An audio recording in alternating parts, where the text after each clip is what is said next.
the lands of Bretland, where the white cliffs stand guard against the cold sea, in the seasons that are very wet, the men of the island sit by their great log fires, and they tell a tale. And those tales they tell are the stories of a kind and wise king and his people. They are the sagas of Grimnir the Grim. Hello, lovelies. Some recent criticism of me seems to have been that I am unduly negative in my reviews, and that I don't think anything is good, and that things are all pretty average. Well, I mean, most things are going to be average to some degree, which is why it's called average. So there's that. And a lot of criticism hits me as but I thought I'd break this tradition and have a look at some stuff of mine, and perhaps be critical of it. I don't normally look at my own stuff because I think that's rather gauche. I'm English. We do not big up ourselves very much, and it always kind of rings hollow and makes me eye roll when other people do. Pundit.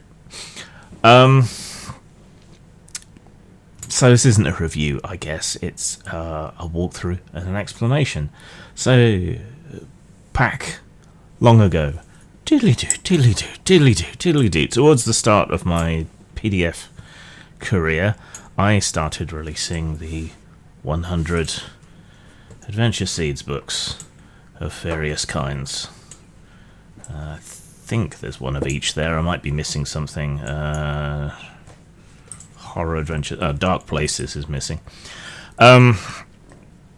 Because, as is well established, I don't like adventure books. And I never really have. So I wanted to do something that was the kind of adventure material that I liked and I would like to see in game books, instead of full-blown introductory adventures, which I still largely regard as a waste of time in most RPG books, and I would much rather see the space devoted to something else. Now, while I had released other stuff, I kind of made my solo career bones, I guess, out of the 100 series, which has been much imitated, but which was inspired in no small part by little adventure seeds dotted here and there in some source books. The third edition Forgotten Realms guide, for example, had little adventure seeds dotted throughout it. But I thought, what if we kind of split the difference and we gave you a bit more than there was present in those little seeds, but without going full-blown adventure. So that is what I decided to do. So what you have then, besides a quick little introduction and so on, is that you have 100 pages of adventures in a very particular sort of format. So each one has a description, which is the overall idea for the adventure, a set of usually 3 plot twists, different things that could be done to modify, alter, or M. Night Shyamalan your adventure in some way, and then a potential epilogue. Some of them also have some additional ideas and things that you could do with them, and in the deluxe version, which is what happened when Cubicle 7 took it on and marketed it a bit for me and gave me some more money. If there was space, they put in a bit of art here and there. So it's all very simple.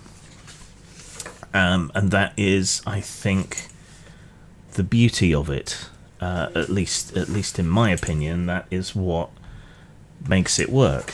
And that's really all it is. But with each one having 3 twists and an epilogue, in fact, each page is well, I mean, you could combine them, and I can't be asked doing the maths, but you know, you're getting, at the very least, 100 adventures and possibilities for more. And some of them could be strung together, linked together in some sort of way. And so it goes for each of them, whether it's horror, fantasy, or conspiracies. And I set out to make it accessible. So each seed is, you know, relatively short, punchy, doesn't beat around the bush, gets to the idea and the nub of the idea pretty quickly. Each seed is typically a paragraph or two, 3 twists, and the epilogue, and those ideas, which might be ways to present the adventure, and so on. To take a sort of hypothetical example from a fantasy book version, the main adventure seed could be: a merchant has hired you to guard a caravan, but the journey takes you through a cursed forest. Strange lights appear at night and the howls of unseen predators grow closer. The merchant is hiding something, perhaps. The true value of the cargo, or maybe they know more about the forest than they're letting on. Okay, so that would be the main seed. And then twists could be, you know, the merchant caravan has actually stolen some sort of sacred artifact to the druids of the wilds, and they're after it. Or it is some kind of relic or something which is really good against lycanthropes and other creatures of the night, and they're closing in. Or it could be a band of thieves that use these noises and things to psych out merchant caravans before attacking them. And then an epilogue is, well, whatever this device is, this artifact is, when it gets to its location that you're delivering it to, well, what happens next? And while this was early in my career, it still retains the kind of informal language, you know, talking to the reader as a peer, while also being clean, concise, and straightforward for the most part. So it's accessible, I think, and more useful than a multi-page, fully set out adventure. Because this is enough to riff off. This is enough to improvise from. So it's more than just a couple of lines, but it's not the kind of waste of space and so on. So I think adventure seeds of this type perform pretty much the same role as introductory adventures could, but they're more accessible, take up less room, leave space for the Dungeon Master or Games Master to do what they want with them. And it's just an overall better format. So I saw a problem, I set out to address it, and these remain some of my most successful books I've ever done. The problem is that they are creatively exhausting, which is why I haven't done many more of them for other genres, just because it is... The first 50 or so are fine. The latter 50, it's like squeezing blood from a stone, trying to come up with the ideas. So it presents adventure ideas, but it respects the games master's creativity, and it's not set, it's not railroaded. It doesn't spoon feed you a fully fleshed out module, but instead gives you just enough of a framework to build something on in your own style, in your own way. It's like an icebreaker, a conversation starter, not a script. I mean, this is how I used to run adventures quite often. Friends would get together and say, "Oh, should we play something?" And then I would take 30 seconds to come up with an idea, and then that would be the adventure for the day. So this is like that, but for other people, that creative spark that lights the fire of the game that is to come.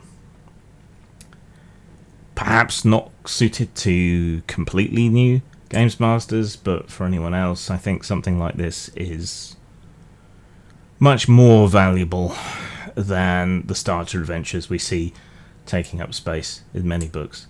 Now, the minimalist format might not appeal to everyone. There is, a lot of work you'd have to do to make any of these playable in any game, but they're not set for any particular game either, so they can be used across games, and some adventure seeds can reach beyond their genre easily enough. So that's something else you can do. Because they're system neutral, that increases their utility. Now, traditionally, system neutral stuff hasn't sold as well for whatever reason, but as I say, these did incredibly well for me, continue to do well for me, and have been much imitated, whether knowingly or otherwise, by a lot of other people. Quite a lot of other Adventure Seeds books came out, not quite the same. Quite a lot of professional books came out with Adventure Seed type stuff in them. Whether influenced by me or not, I don't know, but that became a trend for a while. But we seem to have slipped back into preset adventures, and I'm not entirely sure that's a good thing. Now, they're pretty plain, minimalist. They're not particularly shiny. I mean, these versions, the Cubicle 7 versions, some of them have different covers. They have artwork in them, which the originals don't, he says, trying to find some artwork. Failing. Oh, there's some. Oh, it's just a church. Let's find something else. Yeah. I don't think it's particularly elevated by the art. Art can be inspirational and useful for Adventure Seeds in its own way. But it's just, I guess it elevates it slightly. But the simplicity is kind of the point. So there you go. I saw a problem about adventures. I set out to address what I saw as an issue, and it was hugely successful in its way. A level of success I have been chasing ever since and not quite accomplishing. So there you go. If I were to score these, style-wise, they don't have a lot of style. The style is all contained in the writing. I would give the deluxe versions a 3, based on the addition of artwork, and I would give my own non-art versions a 2, perhaps, in terms of style. But in terms of substance, there is so much packed into these pages. I mean, each page is at least one adventure, possibly 4 or 5. Yeah, you've got to do a bit of work, but the sheer amount of substance here is incredible. And I think that's something I've managed to replicate in things like Whitechester. There are stories in the pages, not perhaps as boldly obvious as they are in a book of Adventure Seeds, but every location has a story to tell, whether explicitly or implicitly, about what happened there and what could happen there. So yeah, these set me in good stead for my PDF career. So in terms of substance, I would honestly give these a 5, because it's all useful stuff. So I would end up giving myself a 4 out of 5 or a 3.5 out of 5 for these books, because I believe in them. They just could have been a bit more stylish, I guess. So there you go. It's deeply uncomfortable to look at one's own stuff, but I do think these are good, and I think I did a good job with them. They succeeded. They were imitated, and I still love them. Zang. Tal, friend, and welcome to Gore. Savage and beautiful, John Norman's Gorean saga is brought to life in the Tales of Gore role-playing game and its companion world book, World of Gore. Take flight on a tarn, luxuriate in the bathhouses of Ar, pit your steel against the deadly Kuri, best your enemies and place them in your collar. Tales of Gore uses the D6 system, perfect for both new and old players.